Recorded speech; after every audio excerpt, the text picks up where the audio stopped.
guys, we are back with Behind the Bikini. We are on episode 88, and we have our lovely co-host back. Hello. Jordan's been gone for the last 2 weeks, focusing on competing and all that fun stuff. So we're going to get into that a little bit, but that's kind of one of the things we wanted to talk about with today's topic. We're going to talk about what it's like to coach and compete on the same weekend, because we've both done this. You did it just the last 2 weekends, and I did it two of my show weekends last year. So we'll get into some details and things like that as far as how we manage that and how it works with, the client coaching relationship and all that stuff with those kinds of weekends. So before we get into that, how have you been? I feel like I was saying before we even turned on the recording, I was like, I feel like I haven't talked to you in forever. I saw you like every day for like 2 weeks, and then I didn't see you at all. So how have you been? Yeah, all's good. Just been busy competing and the roller coaster ride of IFBB bikini. So Yeah. yep, It's always a little bit of a mind fuck. yeah, moving target at all Right, times. right. So how do you feel? I know, we can go into this as much as you want to and how much as much as you don't. How do you feel about how the last two shows went? What are some of the things that you learned from going through the because you did different strategies these last two shows than what you've done in the past. So it had to been pretty challenging. Yeah, it was an incredibly challenging couple weeks. The whole point of these two shows was to practice peaking. However, I am extremely competitive. Mhm. So feedback from the Arnold, of course, was to come in leaner, or I'm sorry, to come in softer. Mhm. But me and everybody else, the commentary is, I love the Arnold look. I love the Arnold look. And Mhm. yes, I love the Arnold look too. So then we went into Charlotte and came in softer at that show, came in fourth place at that show. And the feedback, just to be transparent, was a little wonky.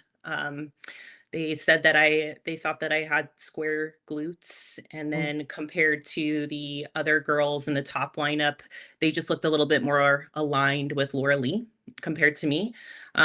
Which was fine. I had a really hard time with the square glutes comment, Yeah. as did the people in my corner. So the approach was then to do Wasatch and come in with the same look to try to get different feedback.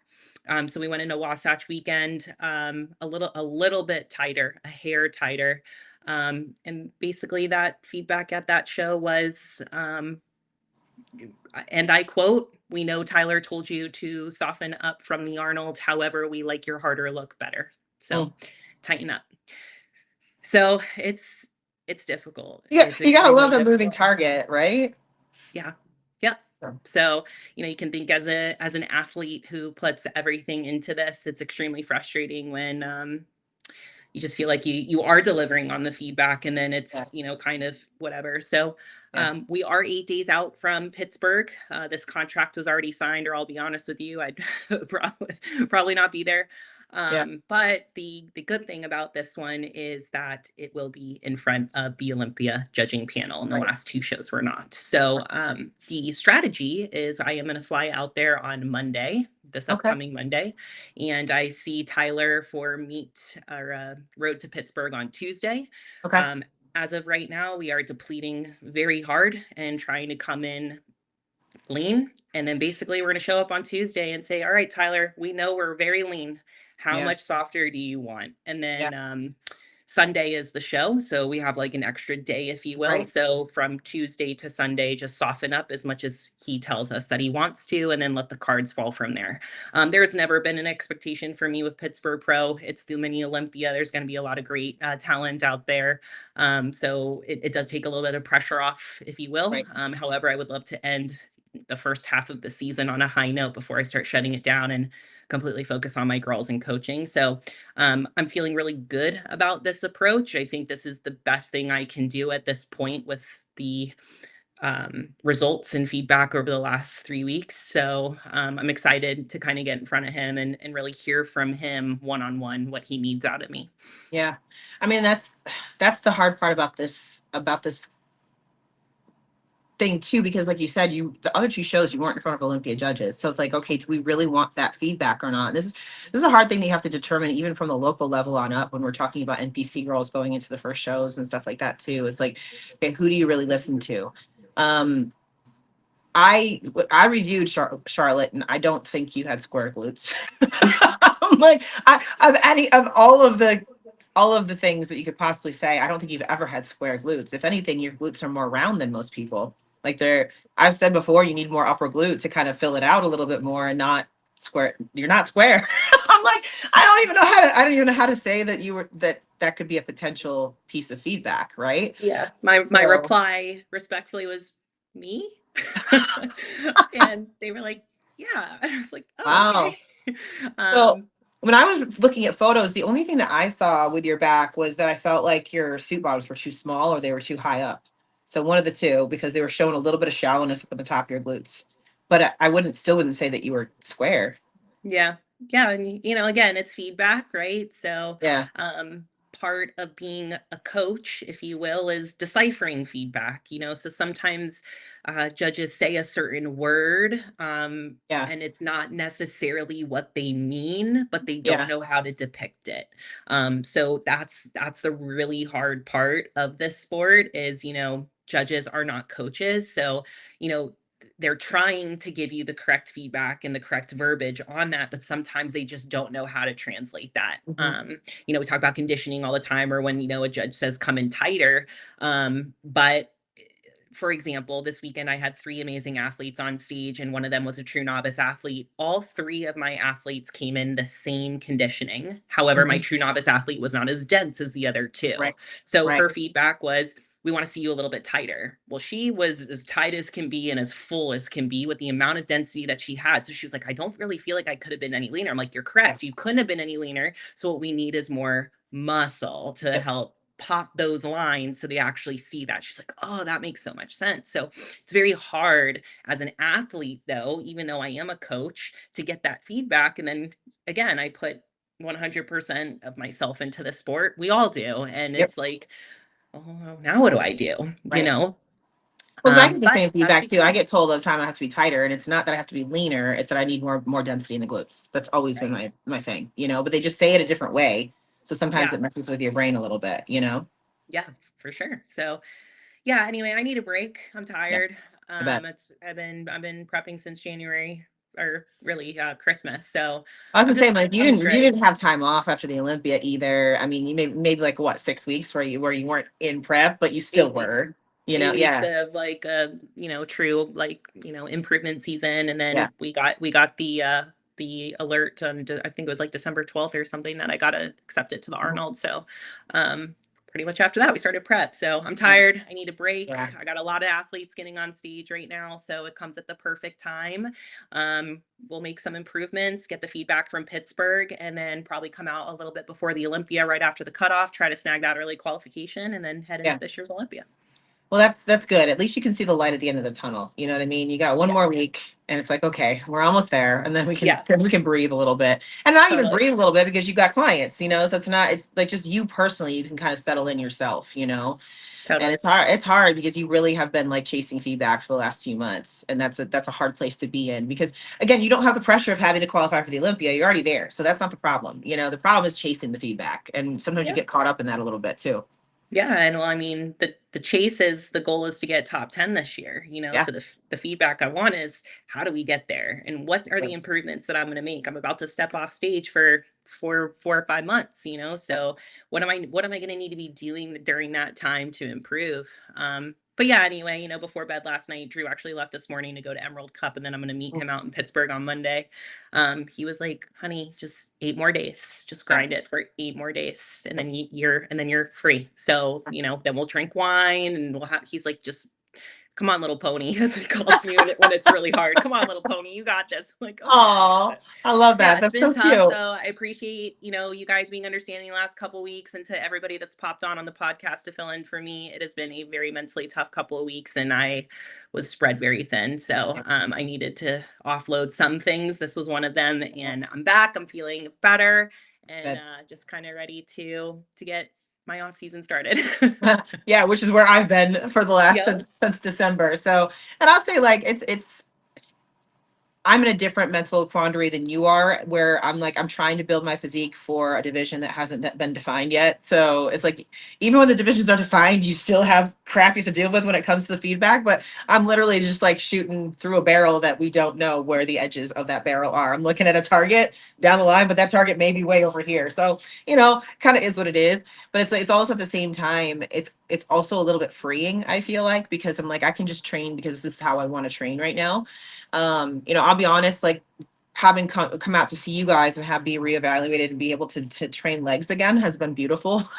I'm Yeah. like, I'm like, oh, I haven't felt my quads in like years. I was like, this is Yeah. phenomenal. So it's just like the simple little things, like, and getting settled into gyms here in Vegas and stuff like that has been nice too. And like, I just feel like I'm not even shooting for a stage goal right now. I'm just shooting for, I want to look like this kind of goal right now. You know what I Yeah. mean? So it's been really nice. And I've been able to focus more of my attention on work and like clients and stuff versus, okay, now I got to dial in for prep. You know what I mean? Like it's been nice. Like I know that time will come, but for right now, I'm good. Yeah, I mean, I think it's about like changing paces, like Hmm. I will, change pace. I'm in season right now. I'm ready for an off season. And then it'll be 6 to 8 weeks from now. I'll be like, "Oh, I'm ready to get back on stage." It's like the grass is always greener on the other type side Yeah. thing, but balance is everything, Yeah. so I think it's nice to have those different waves, if you will. It makes you appreciate where you're at when you're there. Absolutely. Absolutely. It's like, I'll be honest, I'm like, I'm good. I don't need a contest prep right now. But Yeah, also like you said, like it all comes with its own challenges too, because until the last couple of weeks I really haven't been able to put on some tissue, but now I am now, so that's been good. Like I see it week over week, and I think a lot of that has to do with my training just intensifying and things like that. So you know we have to go through these phases and we have to go through these stages and things like that, and it's just part of the game. It's just part of the game, and we decided to play it. totally. I was talking to Amy. Amy's in town. She's here, also prepping for Pittsburgh, and Yeah. everybody wants to be near Jamie. And she was saying last night, oh fuck, see, I was going somewhere with this. What we were just talking about? We're This talking about depletion the of. stage. That's okay. The stages of the game that we're in, the game that we're playing, and the stages that we're in. That's what we were talking about. So I literally said I think it was a dare over the weekend. I'm like, at the end of the day, like it's just bodybuilding. Like Yeah. this is it. Yeah. It's just bodybuilding, but it means so much to us because of how much time and money and effort we put into Absolutely. it. And then I saw Amy on Monday, and we were discussing, things that had gone on in our struggles, and she's feeling a very similar way too. And she was like, at the end of the day, it's just bodybuilding. And I was That's it. like, I literally just said that to you. And Absolutely. that's from somebody who will win an Olympia That's right. eventually. I believe in my whole heart. So, and to her, she's struggling with that, and then saying, like, trying to, talk herself down by saying it's just bodybuilding at the end of the day. But it's difficult. It's one thing to say that in a healthy mindset. And then when, emotions are high, to really want that for yourself. And we all have very high expectations of ourselves.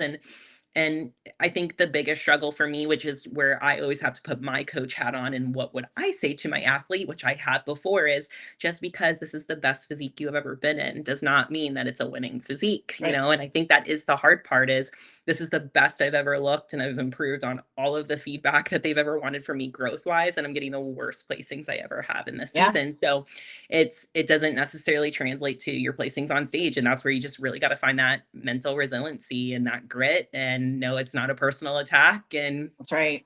that's That's right. that's that's what we sign up for.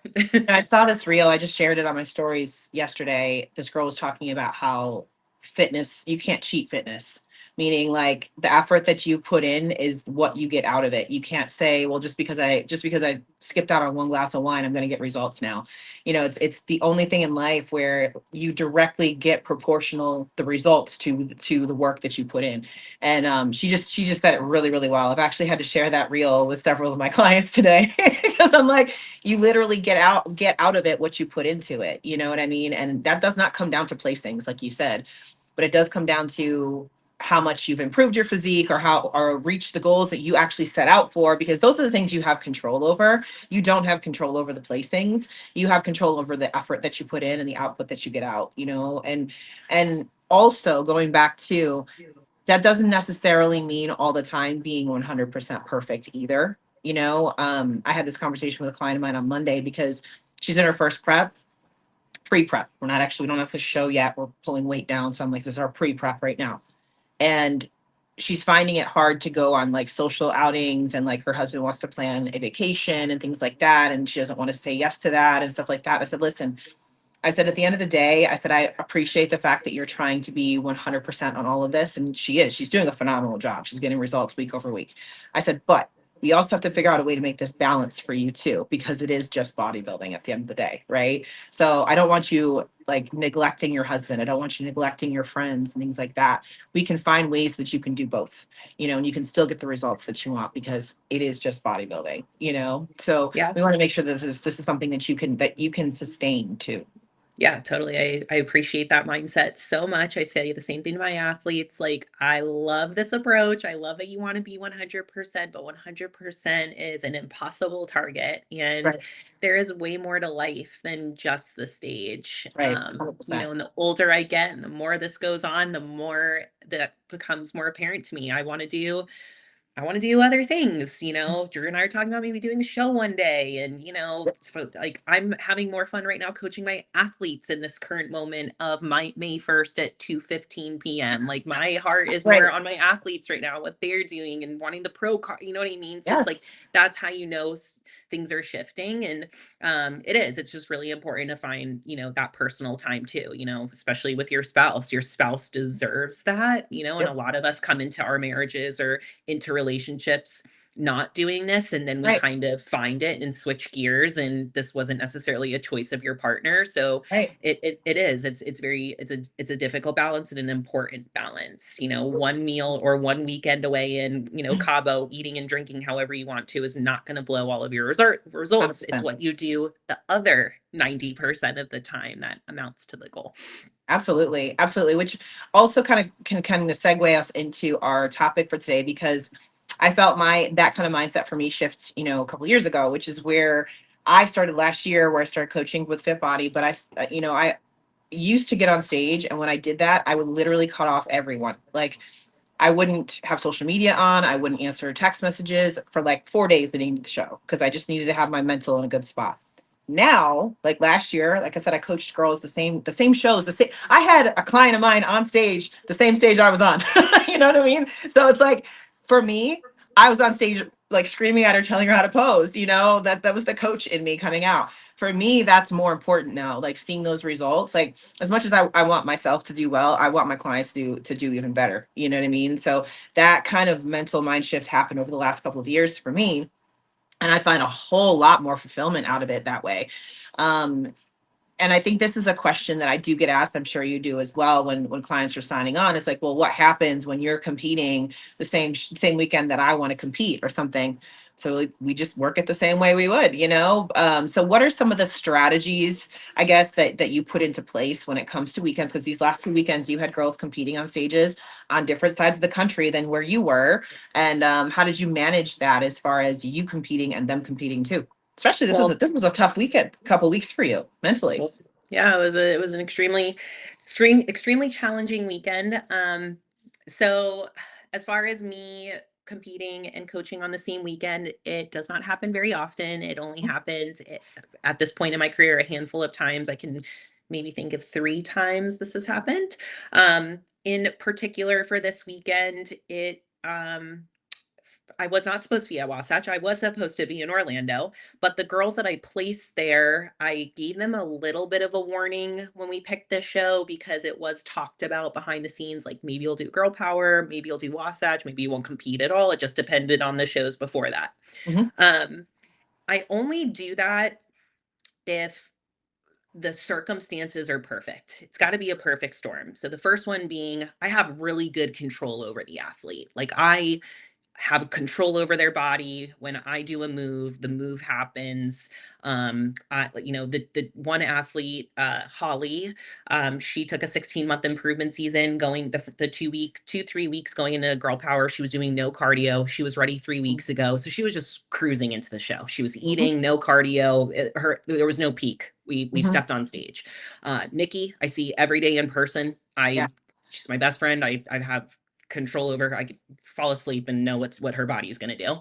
And then Sophia, true novice athlete, that was easy because she just needed to eat. So I had control. If there was Mhm. an athlete that I'd never peaked before, or I felt like had a very difficult physique, I would not have sent them there without me. The second reason why I feel really confident about that is obviously we had Team Fit Body Fusion there. So Drew was there on the weekend. We also had Coach Rihanna, Coach Ali, Coach Anthony.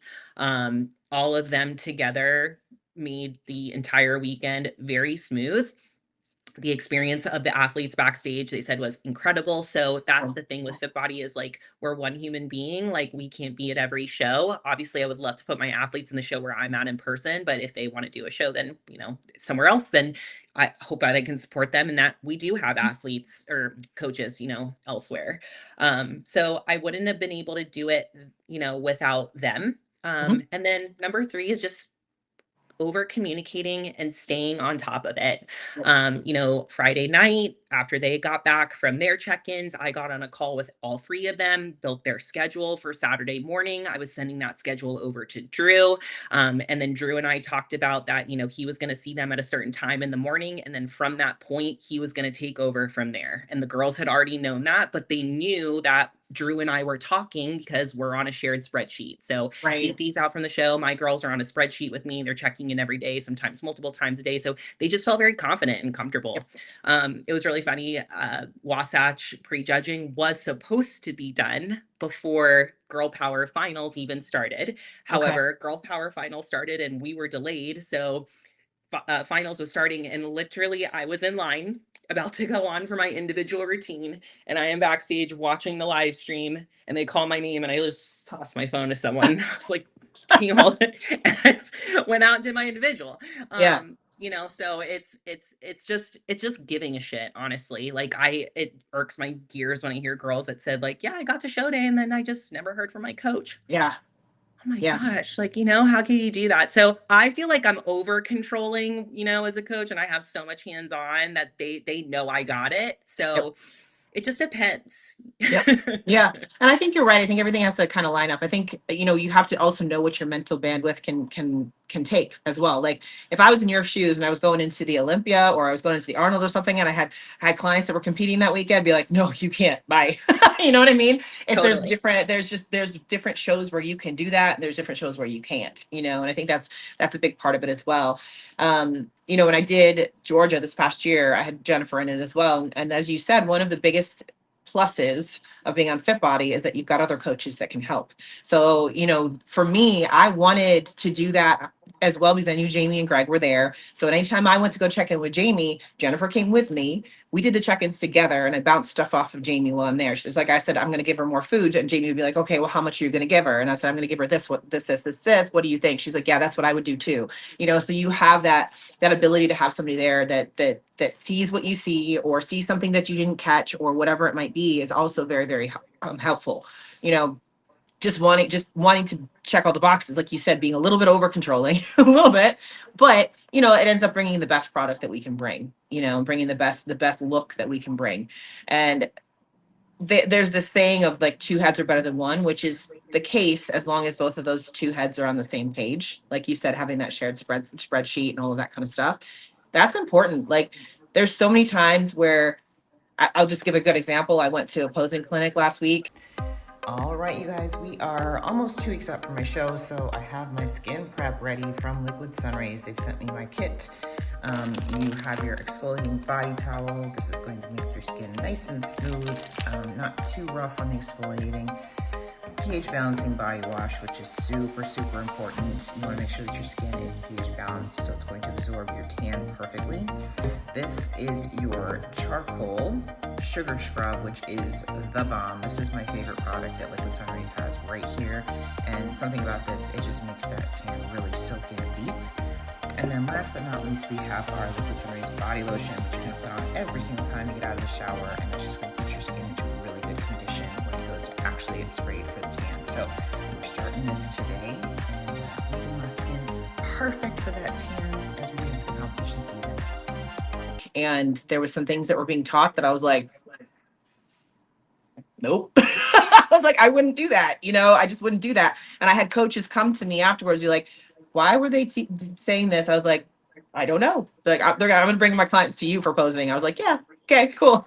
You know what I mean? Because I wouldn't do that. Like, that's just, you've got to have the right eyes on what you're looking at too. So that's a big part of it as well. Again, I wouldn't put somebody, if I've got a client in a show and I don't have fit body people there, you're not going to check in with anybody other than me. You know what I mean? Like, you're going on FaceTime with me. That's it. You know, don't worry about what anybody else tells you to do. Sometimes these shows, they do posing clinics and stuff like the day before the show. You're not going. You know, I don't want that screwing with Yeah. your mental, things like that. That's happened so many times, and this is before I was coaching. I've seen girls do that, and if I was their posing coach or something, they go to those clinics right before the show and they tell them to do something, and then they're all confused, and I'm like, no, no, no, no, no, don't. I'm like, that's not what you're supposed to do. Like, you got to have alignment. You got to have alignment. And I know all of our coaches on Fit Body are really good about that. You know, we see things similarly, maybe not exactly the same, because you know, you got to have different eyes to look at things, but at least we know the product goal. We know what we're supposed to be putting on stage at the end of the day. You know, we have those coaching calls every week where we go through and we evaluate what people look like and stuff, so that we make sure that everybody's got the right eye. You know, great example is Jane. I just competed this past weekend, right? And I reached out to her after the show. I was like, "Hey," I was like, "What was your feedback?" And she said it was posing. And I was like, "It's funny because when I saw you posting in your stories, the first thing I thought was that front pose looked forced. There was just something wrong with off with her posing." She said she just got in her head a little bit and everything like that with her posing. And she's like, "Yeah, they're simple." I said, "That's a simple fix." But again, we saw it. You know, it was I see that. That's what the issue was. So there's so many people out there that do not have good trained eyes, that don't know what they're looking at.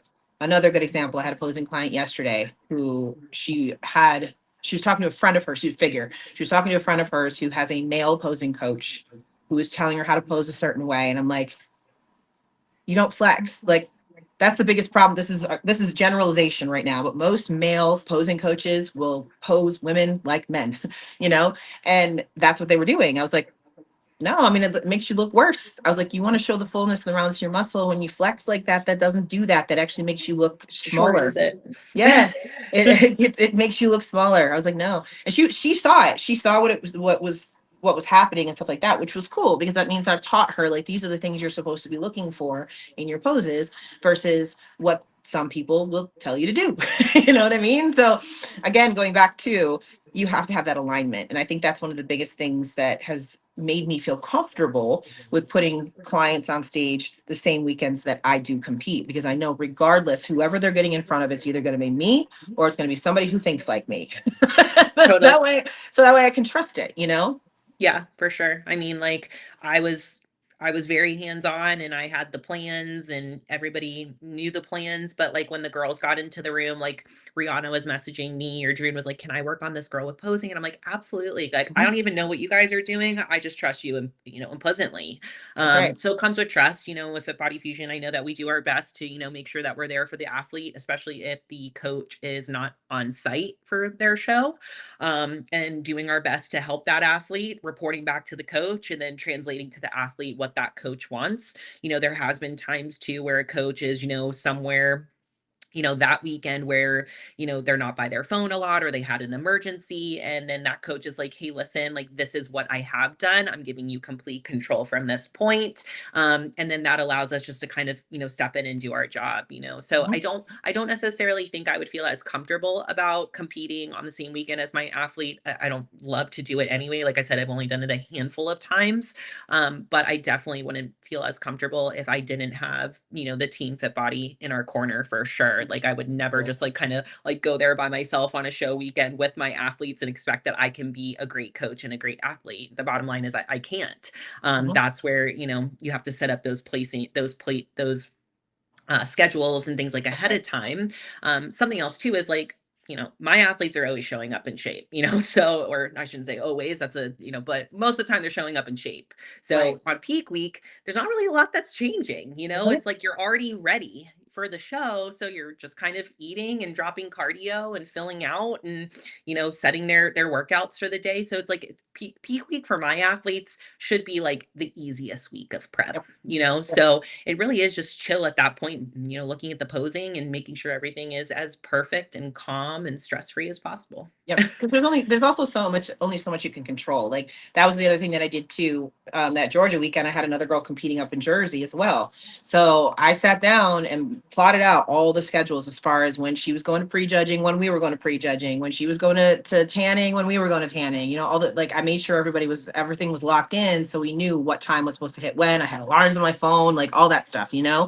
And you're right. She was in shape. All I had to do was get her to get on FaceTime so I could see if we needed to feed her more. And that was about it. Let me check your hair and makeup, make sure we don't look like a crazy person. Okay, we're good. Let me check your tan. Okay, we're good. All those kinds of things. And it made it less stressful because all I had to do was just make sure everything was set. We already had the plan in place weeks before we went into the show, so we knew what was going to happen. And then we had to also be adaptable too, because as we know, as you just mentioned with Wasatch, like the shows don't always go according to schedule. No. So you just have to be able to adapt. You have to be willing and able to be like, okay, we got a couple extra hours here. Let's go eat another meal. That Which kind I of thing. was so glad because I did the night before. I put into all of My Fitness Pals what I wanted their lunch to Yep. be after prejudging. So it was Yep. already done. Like Yep. I was stuck at the theater. I thought I could have come back and done Mhm. that for them, but I was like, you know what? Just in case, I'm just going to get everything in there. And it was done and it was Yeah. handled and I didn't have to stress. So it really is about, us as coaches, thinking ahead, being there. Some people might even be listening to this and what I said a few minutes ago, and like, I didn't even hear from my coach on show Yep. day. Like, I wasn't told how to pump. And those are expectations. You should be expecting that from your coach. If you just went through a 16-week long prep with them for this moment and you're not hearing from them in the moment, that's a problem. Yeah. That is a big problem. So if has happened to you, that is certainly an expectation that you should have and you should expect from your coach. 100%. That was something too. I have a client now who she used to be with Fit Body before. Her coach is no longer with Fit Body, but at the time she was just my posing client, right? And so then when I came on as Fit Body and everything like that, she came back and she was like, I'm going to be honest with you. She's like, you as my posing coach, she goes, you checked in with me more on my show day than my actual coach did. And I was like, really? I was like, okay, well that's not cool, because that's I as a coach, I would not feel good about that. You know what I mean? Like, I don't know. Maybe it's an ADD or OCD or whatever you want to call it, but like, I gotta be on top of shit. Like, I don't know how people could do that. I don't know how people could just like let go that day and just say, okay, bye, see ya. It's At the because we very care. least, yeah, it's like at the very least, I want to reach out, like I said, and say, okay, you're good. We Yeah. don't need to change anything. You're good. But just giving them that reassurance that you're paying attention to what's going on. And like you said, like my clients usually are not changing a whole lot with their food going into their show. All we're doing is adding more if we need to fill them out more. That's Yeah. it. So they Mhm. already know what their meals are. Sometimes I'm just like, okay, go eat 2 of your meals versus eating one, but they still know what they're eating. Yeah. They know exactly what they're eating, they know exactly what they're drinking.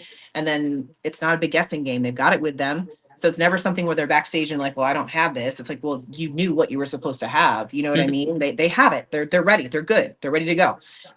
I've had that happen. Oh my God. I had a coach once who like this is bad. We're in line, like me and another one of his clients. We're in line, or ready to go on stage for finals. First of all, this is pro league. We're at finals. Doesn't matter. Everything's already done, right? As we're standing there in line, he tells us to go run back and grab Snickers bars and eat them. Fun. Like, first of all, we're literally walking on stage in 5 minutes. So that's going to do nothing. Secondly, I haven't had a Snickers bar in probably 20 weeks, or more, because I just don't eat Snicker bars, period. But I We haven't know had anything like that. exactly how you're going to react to that. Yeah. And go figure, I looked like I was 6 months pregnant on stage, like just because of all the crap he had me eating. He had me, and of course, at free judging, he had me eating like Pop-Tarts and pancakes and crap again that I don't normally eat anyway, but had me eat that all on show day morning. So guess who looked like she was pregnant? That would be me. But anyway, it's like that shouldn't be. It shouldn't be a freaking like throw everything and put the kitchen sink at them the day of the show. It should be really nice and easy. It should be really nice and easy. And that's where, having that 16-week prep or that 20-week prep so that you are like your client 3 weeks out, ready to go, makes it really easy to do that kind of thing. 100%. Yeah, I think that peak week is like this, like, oh my gosh, things are gonna Yeah. change. And it's like you No. should be already ready and it should be a fairly easy week. And then from the coaching side of it, Joe Bennett, hypertrophy coach on Instagram, arguably one of the most brilliant in-person trainers ever in our sport. Mhm. He was talking about coaching, and he was, talking about basically, what the basic should be for being a coach. And the first one is just giving a shit. Like, you That's right. care about the Right. person. If you care about the person, then they're going to make progress because you care about the person. You want to see them succeed. You want to push them. You do care about what they eat, how they train. And, for some coaches, it's literally just a paycheck to them, so of Right. course they don't care to, be there for their athlete on show day. I want every one of my athletes to walk away saying, I had the best experience ever, like, and if they don't, that's a direct reflection of me, our team, whatever that looks like. It hasn't happened, I don't think, ever that somebody's walked away, of course, disappointed in placings. We all do, Mhm. but Yep. the experience and the coaching side of things, that I hold myself to an extremely high standard. Yeah, agreed. And I think this all starts when you first start working with that client, right? Because I have clients now who they look good, but they can't stick to their programming. And I'm real honest with them. I'm saying, listen, you're really, really close, but until you can be consistent, I'm not putting you into a contest prep. That's me caring about you, right? Because what's going to happen is we get to that peak week and I don't know what the hell you're doing. I don't know if you're going to stick to your macros. If you can't stick to your macros now before we even got you in a contest prep, what's telling me you're going to be able to do that when we get to those dig deep kind of weeks where we need to be able to go steady when we get into those last couple of weeks going into the show? You're not even going to get there. And again, this is something that starts at the beginning of our relationship as a coach and a client. You got to be able to trust me and do what I ask you to do to start with, so that when we get to that experience of the show day, it's going to be easy. It's going to Totally. be easy. I could tell a lot from an athlete from how they turn in their intake forms. Yeah.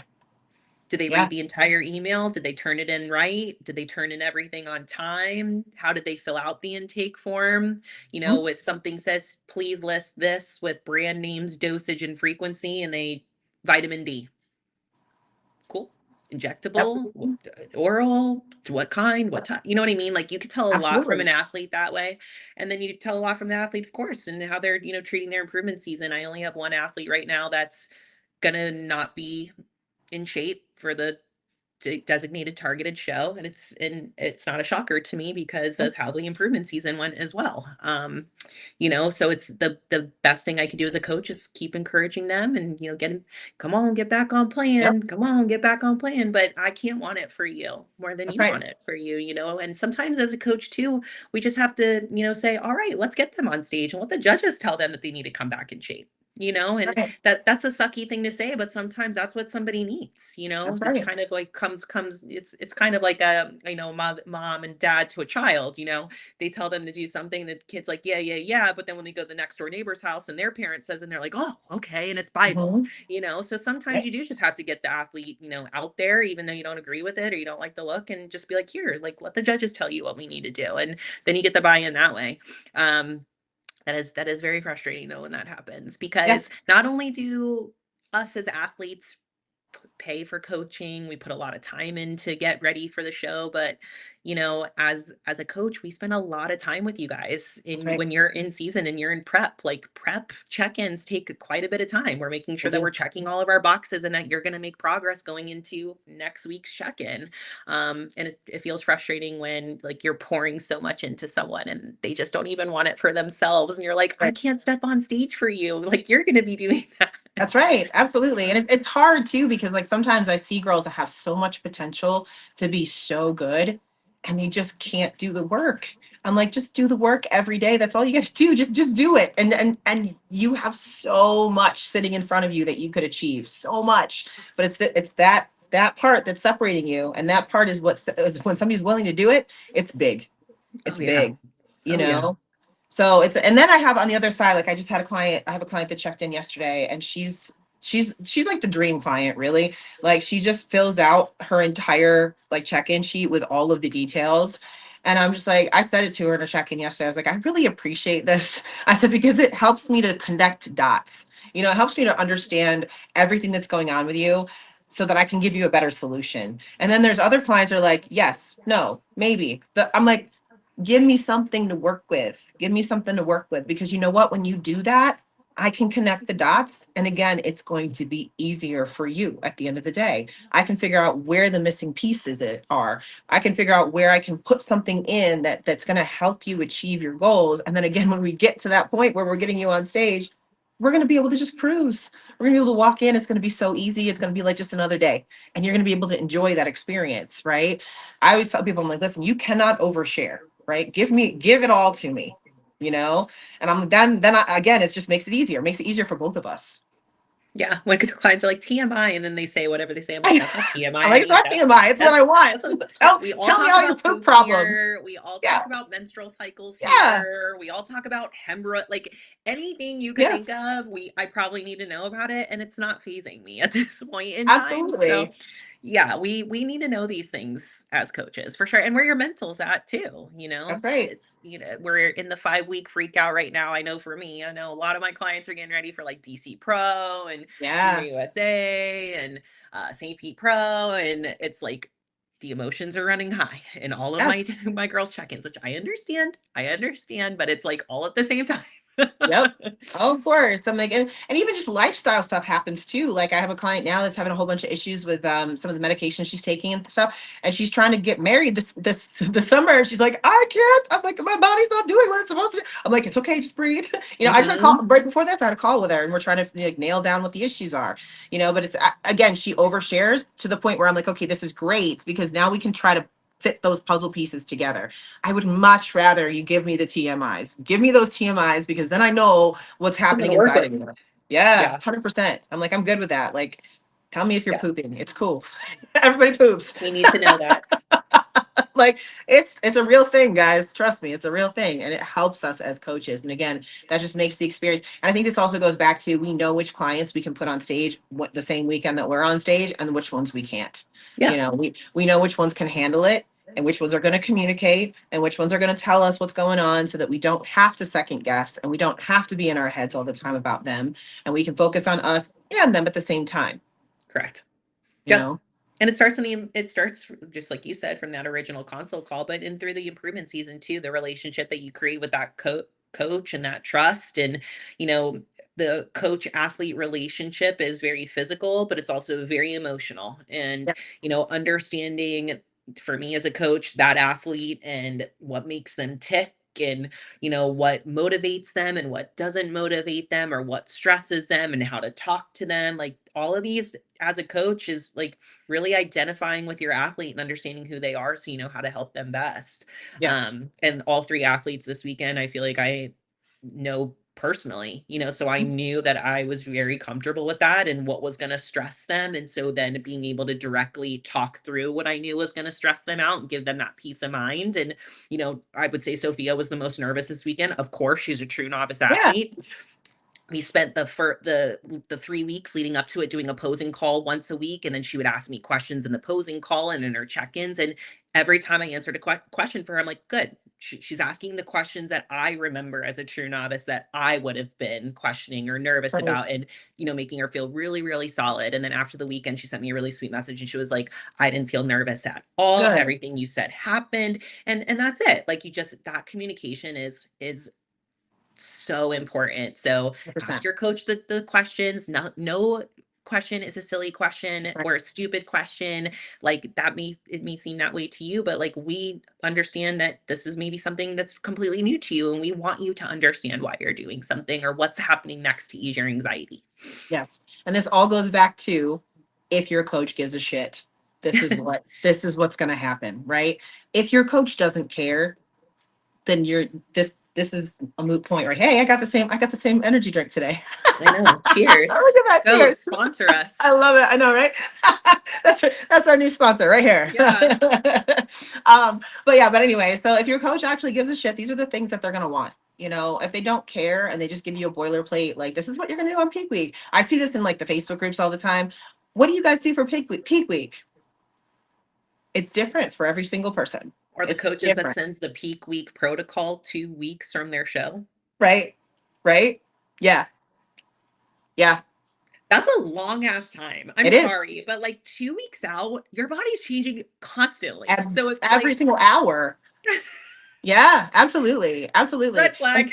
Yes, like one of the things, and this is what I do too, I give the peak week outline on Saturday going into their peak week. It starts on Monday. It starts on Monday is what they're going to do, but it's adaptable. I always tell them, say, this is what we are planning. So be ready for this. However, depending on how you're Subject to looking, change. yes, you're going to check in with me in the morning and you're going to check in with me at night. And some girls I have them check in with me during the day. It just depends. It depends on the girl. If you look different at night, I'm going to change your protocol for the next day. Like this, I want to see how your body's responding to the food. If you're not filling out, I got to give you more food. If you're getting your stomach blown out, then I got to give you less or whatever. It's going to be different based on how you look and based on your check-in. So it's like, yeah, this is the outline, but you're right. 2 weeks, 2 weeks, really? I'm like, my body, like when I went from Daytona to Georgia, was a week in between.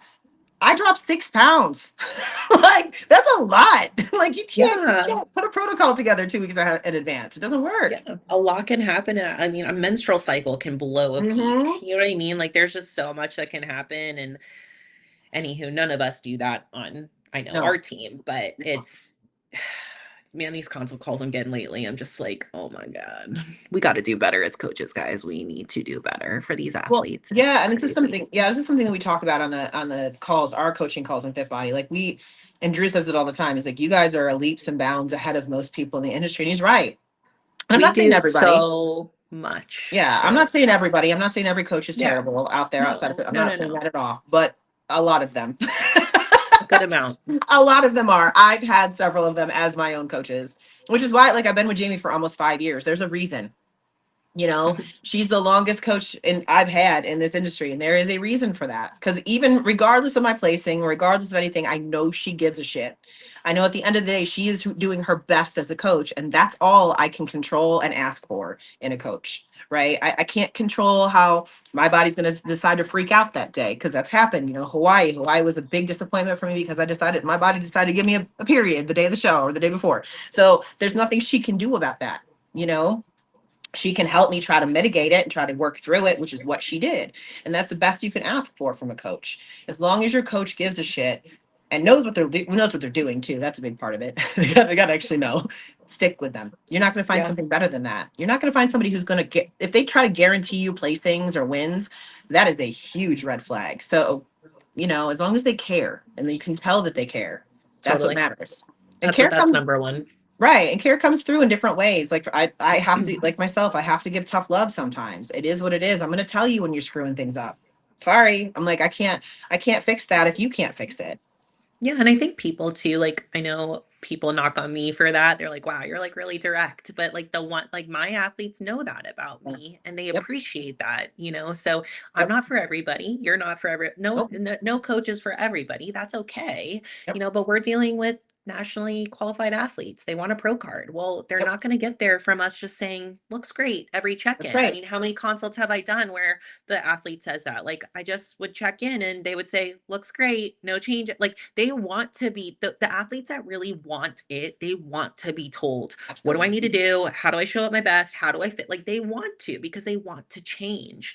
So Absolutely. it just depends, on where that athlete is at too in their journey. That's why I'm very, very communicative on my consult calls and I ask a lot of questions back to them too because I want to make sure that they don't just sign up with me because they have this idea of the way that the process is going to go and then they get into it and they're like, "Oh no, this is not my coaching Right. style that I like." I want to make sure everybody understands where I'm at. If you're checking in with me 6 weeks in a row and you are not growing, I'm going to tell you, and it Right. sucks to hear that. I've been in that position more times than I can count, but I've also improved a lot because of those tough, hard truths and conversations. Right. And like when I was at your place and we were all working that one day, there was a couple times where I overheard you talking to your clients on calls, and I'm like, damn, I don't feel so bad anymore. I was like, that's how I talk to because I'm pretty tough love too. I'm like, she says the same shit I say. I'm like, okay, good, I'm good. Yeah, Because it's with sometimes I worry about love. that. I do. It Sometimes I comes, worry about that, but I'm like, it comes from yeah, a place of I want you to do better. And like, I gotta tell you. If I don't tell you, I'm not doing my job. yeah. I mean, you're gonna be way more disappointed with me, if I don't say something now, and then you step on stage and you're like, "I thought I grew my glutes." You're gonna be way more disappointed in me then. When you rather me tell you now when you can fix it? Yep, that's right. No, I had a client today Mm. ask me if she could change one of her exercises because she wasn't feeling it and she wanted to change it from a glute exercise to a full lower body. I said, no. I said, we're not changing it. Your glutes are weak. I said, that's why we have that exercise in there. I said, if we change it, it just goes back to what you're strong in. And that's not the point. Your your quads are strong. Of course, you're going to want to move over to using your quads. We got to grow your glutes. No, we're not changing it. You know, I'm not going I to. remember when they took away my quad exercises years ago. And I couldn't feel my glutes Yeah. because I didn't have any. Right. It's tough, you know, and Right. that's that trust too that you have to have. It's because it's weird. It's like, what do you mean? I'm never gonna train my quad. I'm only gonna. That's right. What do you mean? It's just weird, but you just have to trust. You have to That's put right. in that 100% undoubtedly trust. Yep. And people don't want to Sometimes do things they're not good at. People don't want to do things they're not good at. I get it all the time. My posing sucks. I said, all we did was take your progress photos. Of course your posing is going to suck. That's why you got to take posing sessions. Yeah, Of nobody course wants to it's gonna do what suck. they suck at, but that's That's where you have right. to make it your strength. I mean, That's posing right. is not my strong suit either, but this is one of the strongest posing seasons I've had because I've tried to make it my strength. You know, That's right. I don't like to pose because I know that I'm not good at it, I'm not great at it, but I make it a strength. That's right. Not everything's going to come to us naturally. You know, if Absolutely. everything was easy too, like we wouldn't do this. You That's know, there's right. got to be some stuff that's difficult and challenging. That's how we like grow through this process of bodybuilding. Yes. And we have to do it ourselves. I mean, I've been posting my workouts and stuff like that. Like the other day, one of the critiques that Drew gave me on my glute focus squats or lunges, I'm sorry, lunges, was that I was going too fast. And I felt like I was going slow. I felt like I was doing the pace correctly, right? So I was like, okay, I'm gonna do this again. So I did it again the next day or the next training session. I was like, damn, they still look fast. Like to me, it feels like I'm going slow. But then I watched the video back and I'm like, no, that still doesn't look slow enough. And I sent it to Drew and I was like, I still don't feel like I'm doing this right. And he's like, you got to focus on more of the push pull. And I think that'll slow you down a little bit more. And I'm thinking in my head, I'm like, I guess it's just got these really fucking long legs. It takes me forever to get down there. That's why it feels like I'm going slow and I'm not, but it's like, I have to check myself and realize I'm not good at that and I need to improve. You got to do that as an athlete. You got to know that when you're not good at something, you have to work on it, period. That just reminded me of something funny. I I recorded the mic'd up session today. So you guys know, like on Sundays, I love I those. not the last couple of weeks, but I've been doing the mic'd up session. So I recorded it and I added it to our shared drive which has me, Nikki, and Drew on it, so that Nikki gets the content. And then if Drew wants to add, he can add to it. Okay. Well, I threw the content in there, and then all of a sudden I get a text from him today, and he goes, "You need to keep your big toes down on your hip thrust." And I'm like, that wasn't content for you to review, but he's always That's watching. too funny. I love it. Like if you're one of his athletes, listen, he is always watching. So and I do the same shit with my clients. Yep. They'll throw up an exercise on their story. They don't. I saw that. I saw that. I saw you on your story. One of the girls was like, she's always watching. and I'll reply. I mean, if you're gonna put it out there, like I'm gonna comment. Yep. And then if you tag me and the form is shit, I'm not reposting it. Yeah. So you gotta get it. That's too funny. That's too funny. We got to do another one of those podcasts. By the way, I've gotten so many messages. We're like, oh my god, we got to do more form reviews and stuff like that too. So we can bring Drew on, but you can do it too. Yeah. He said he was willing to come on as much as you guys wanted. So yeah. Maybe we'll do on it. I know, right? Maybe we'll do one of those again. Like we'll have to find a weekend where he can get on to or something like that. Not a weekend, a weekday. When weekends are shit for both of us, for all of us. But Drew is home. I think he was home. He's going to be home 6 nights in the next 4 weeks. Wow. Yeah. Oh.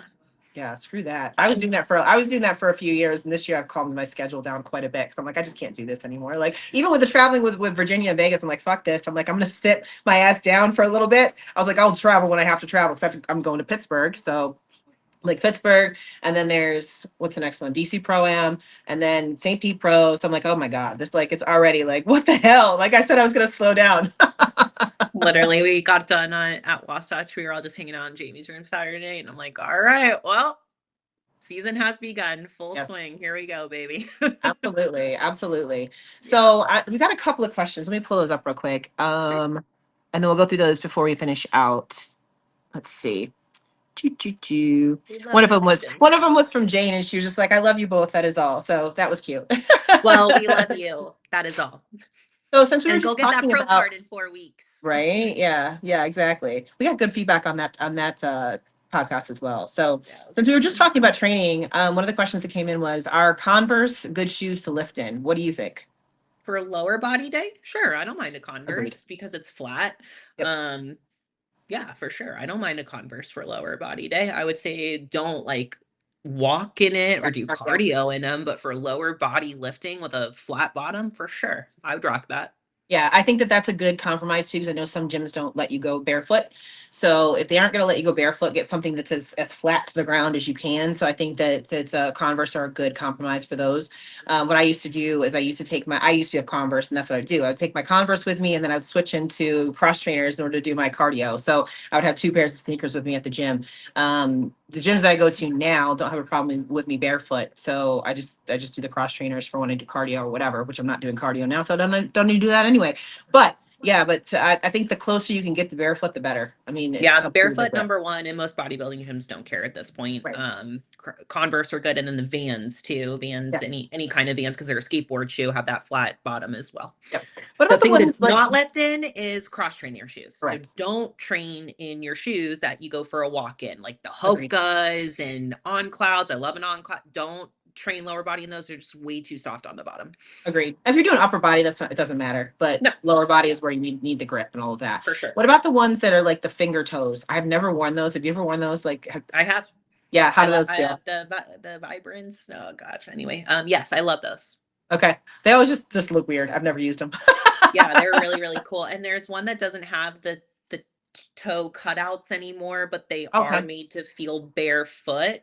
Okay. Um, I would have to look for the name, but it's literally called like I think it's like Vivo or something. It's called a barefoot shoe, but they're Oh, really okay. flat. They're really thin on the bottom, so you're supposed to be able to get like your proprioception from ground to bottom of foot, but with a sole on the bottom. Okay. Would you prefer those over the Converse? I mean, I've never trained in them. I would probably rock a Converse, me personally. Yeah. But I like to train barefoot. Like that's my Yeah. number one. Same. But I did rock a Converse for years. Years. So Mhm. Yeah. So I think yeah, like I said, I think that's a good compromise. Again, anything you can get closer to barefoot, the better, right? correct. Yep. One of the questions was, how did you guys do at local shows before going pro? Did you win a few shows? Yeah, I sure did. Yeah. Mhm. I had a good amateur first few amateur seasons for sure. I won one overall and never got less than second in my open. So yeah, I definitely did well fast and just kept climbing up for sure. But I've also known the opposite of people that gotten, not even a first call out and then had to slowly work their way up. It kind of just depends on what you start with. Yep. And it also depends on the difference from local to national shows too, because myself, I'm a prime example of somebody who's really tall. So usually the girls that I'm standing next to at the local level were not my height. So it was more difficult for me to stand next to them and do well. I was that girl that on the local level, I almost always took second, almost always. So there was like a couple shows where I won. There was a few shows where I had less than second place, but most of the time it was second, like across the board. So then when I went to national level and things like that too, it was more like I could get into the height levels and stuff that were closer to me. And also perfect example of that too, the worst placing that I got in the NPC was 2 weeks before I won my pro card. So, there's certain things like what I tend to tell, and we talk about this too with feedback. What I tend to tell girls to do is make sure that when they get feedback at local shows, it's from like national level judges, people that judge at higher levels, because you get a mishmash of people at the local level that sometimes all they judge are local shows. They don't really go up in levels and things like that too. So just because you don't do well at a local level doesn't necessarily mean you won't do well at the national level. You might actually do better. So this is a very like complex question where you don't have to necessarily win shows at the local level to do well at national level, and vice versa. Even if you do really well at the local level, you may not do great when you go up to the national level. Absolutely. And I mean, I know a lot of people too focus on the overall, which of course everybody wants the overall. This past weekend, Drew and I split center for the overall and he ended up taking it over Nikki. And Nikki was bummed. Yeah. And she went up to Sandy after and Sandy goes, just so you know, I had you winning. Mm. But somebody else said XYZ. So whatever. But I didn't win the overall when I won my class in girl power Mhm. and did my regional show, which was my regional show before I won my pro card. I came second in the Mhm. overall, and then I showed up to Junior USA a couple weekends later and got my pro card. So the overall really at the end of the day doesn't really mean a lot. Yep. You know, and you guys know my story. I won the overall Tampa Pro 2020 and was the only one that didn't get my pro card that year. So I know it's hard because again, we all want to win, we all want to be the best and things like that, but don't get in your mind if you're, you know, on your national circuit route and you don't win the overall, like, oh my gosh, I'm not getting a pro card. That's not the case. Right. And for a lot of these shows, there's a lot of time between now and Junior USA. Nikki's Right. feedback was she looks perfect, just come in a hair tighter. That's really Really hard. awesome. That's really hard to hold for 4 weeks. That's the Mhm. challenge, right? So a lot can happen in that time. Yep. I know she's going to come in right, but the other competitors, some things can happen too within 4 Right. weeks. So just keep focusing on you doing what you're doing. That overall does not mean anything. That's right. Sandy's not going to sit down at the table in 4 weeks and go, well, Nikki didn't get the overall, so that means she's not That's getting a right. pro card today. Nope. They're just going to remember her and how well she did, make sure that she shows up the way that they wanted her to do 4 weeks ago. And that's what Sean's saying. That's why it's really important if you can and you are going to nationals to try to get to a larger local show so you get in front of those judges that are going to be at that national show. Absolutely. And it can also matter your, like we said, the classes that you're going into, or like if you're masters versus open, things like that. You know, a lot of times when you're going into a local show as a masters competitor, there's just not a lot of competition, right? So you may do very well at the local level, or you may not. And it could be completely different when you go to the national level. It could be completely flip-flopped. You could be at the end of the pack where you won your show before because there was only 4 girls in it or something like that. So you got to remember those kinds of things too. There's very, very big differences in the level of competition depending on your, again, your class and your height and your age and all those kinds of things as you move up. So those are all things to remember as well. All So it things doesn't considered. necessarily, yeah, it's not just necessarily that you have to win an overall, but just also your coach should understand the criteria and should understand if you have a good shot going up or not, you know? Yeah. One more question. Any recommendations for skin tightening in masters athletes, like under the glute area? That's a hard one. It would be it depends. I need to see photos. It depends on the amount, you know, the amount of skin, you know, how deep you have to go, I should say. You know, there's some creams out there, skin pens, Morpheus 8s that could help. Mhm. Yes. But again, it just depends on how much skin is actually there. The other question is like, how much muscle do you have? You know, is the Exactly. skin there because you need to fill it out with more density? I have a 60-year-old pro on my roster right now, and you know, she has skin underneath the glutes, and we're working right now on really building that lower glute. So we just pop it as much as we can and really kind of tighten up that area as much as we can. There's some really good peptides out right now, GHKCU, which is good for skin tightening. You can inject it, you can take it orally, or you can put it in lotion. You just have to be careful with it because it does have copper in it. So you do have to know how to cycle on and off of it. And we've seen some really good results with our athletes on Fit Body Fusion that are using this in our masters athletes for sure. But at the end of the day, like the skin is extremely difficult to deal with, and it really just depends on what's kind of going on in that area. Yes. And I can say from the girl that actually asked this question, I know for her, it's about filling it out with muscle. There you go. So Yeah. like that's a lot of the times that's what it is. A lot of the times that's what it is. You just need more density. Specifically like for her, it's in the glutes and stuff like that. It's hard as you get older because you lose as you come down, you lose. Everybody does, but the skin does not tighten up. So you do have to fill it out with more muscle. You have to in order to keep it full and tight. So Yeah. there's certain things you can do superficially, all the things that you mentioned. And even that for me, I'll say for the GHKCU, I use it on my face. You know, that's a lot of people use it for different things.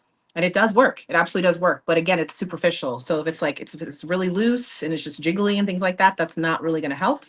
But and also the other thing too is like it can get to the point where it's not so bad that like you have to have surgery to remove it. So that's a scenario where you do just kind of have to fill it out with the muscle because that's the only thing you can do. Correct. You know? Yeah. So there's certain like you can do like what is it, like tummy tucks and stuff like that. But if you don't have enough to even remove, that's gonna be a muscle issue. Yeah. I mean, so at that point, you know, I would say build up the glutes, build up the density, and then work on 100%. the posing too. Like your posing is going to be probably slightly, I know my masters people, athletes ask that all the time. Like my posing looks a little bit different. Like I'm leaning more. And it's Yeah. because we lean to try to really create the tautness in that skin back Absolutely. there. Because the more upright you are, or tucked with your glutes, and we're going to see that fold. So it's going to be about you really nailing that density and really nailing the posing when you're in 100%. season and not dropping your glutes. Yep. I tell people that all the time too, because like you said, when you're getting to that age, I'm like, for them, I'm like, I know for the younger athletes, I don't want them bending over. For you, we kind of need to though. It's just part of it. You got to disguise what you have, and that's the best way to do it. I mean, you got to work with it. It's again, Posing's about accentuating what you want them to see and hiding what you don't. So absolutely. remember that, like, if your posing is slightly different, that's not necessarily a bad thing. That means your coach is paying attention because they're Right. putting you in a position to make sure that you show your best. You could look like the other girl posing wise, but then you're going to get like that glute fold. And then what do you think your feedback's going to be? Well, we want to see you're tighter in the glutes. Well, we can't get any tighter in the glutes. I'm already lean. You know what I mean? So you just get into that, the chasing of the tail on feedback. And this goes all the way back to what we were talking about when we were talking about going to posing seminars, like right before the show and things like that.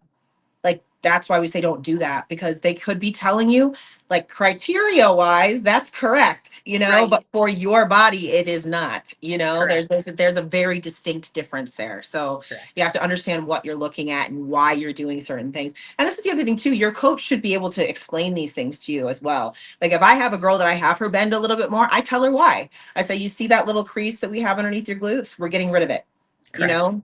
So that's what's most important right there. So yeah, Absolutely. we want you standing up, but until we get rid of that crease, we can't have you stand up. Right. So, so those are those are all good things. The last thing I was going to ask, because we do this sometimes, is somebody asked if we ever do giveaways for or sponsor athletes for coaching, and I just wanted to mention that you've actually sponsored athletes that have come from my event from CCTS, and they've won pro cards too. 3. Yeah, I've sponsored 3 girls, and Mhm. Shawana won her pro card last year. And this year I got Gertrude, who's doing freaking amazing. She's Awesome. building for the fit model division. And then the year before that was Stephanie, who's still on my roster as well. So yeah, I give away sponsorships. Obviously we're not going to have CCTS next year, so Sean and I will have to maybe do a little Figure out giveaway or something. something for Christmas, but yeah, absolutely. Yeah. I do sponsorships for coaching at least a couple of times a year. Yeah, same. And I haven't done any sponsorships for coaching yet, but I do it for my suits all the time. So I have a pretty big roster of suit people. So for people that don't know, if you win your IFBB Pro card while you're wearing one of my suits, you get sponsored for life. So that's how I give away sponsorships myself. So I have a lot of girls. Shawana is one of them. Shawana is one of them that won her sponsorship with me. Another one that Drew has as an athlete is Angel. So she's getting ready. Yep, And she's getting ready. Janet. Yep. Yeah. Well, Janet didn't win her pro card with me. So Oh, sorry. yeah. So, but Angel's getting ready to do her pro debut as well coming up. Yes. So yeah, all these girls they start with me as amateurs, and then they get the reward when they win their pro card. So that's really cool. I love that you do that. It's perfect. Yeah. Yep. So it's a lot of fun. I love seeing that. We just had a girl just made her pro debut at Charlotte. Cece, she's doing masters bikini, and she what did she take it? I think she took 4th at Charlotte, and then she took 3rd at Wasatch. Was it no Girl Power? I'm sorry, Girl Power. Awesome. Yeah, and Freaking awesome. yeah, and she won her pro card 2 years ago, so she just made her pro debut. So she looks phenomenal. She looks really good. It's awesome. So, yeah, so cool. Yeah, it's a lot of fun. I like doing that too. I like seeing girls like kind of move up in the ranks and being on their team through that whole process too. It's a lot of fun. Yeah, for sure. So I think that's a really good way to end out our session. I was gonna say session because we're talking about posing sessions. Our posing sessions. I actually have to get on a posing session as soon as we finish up here. So so episode 88. So we're doing pretty good here. And maybe I don't know what your weekend looks like for Pittsburgh, but we'll have to talk about that too, because I'll be up there for Pittsburgh Pro as well. So maybe we can do something in person if the schedules align, but we'll talk about that off camera. But we're almost there. We're in the home stretch. So guys, thank you so much for all of your support. Continue with the questions, continue with the comments. We do listen. Like I said, we'll have to get Drew on here and do some more training footage and stuff like that for you guys too, because you guys really love that. And with that, episode 88, Behind the Bikini, we are out. Bye guys.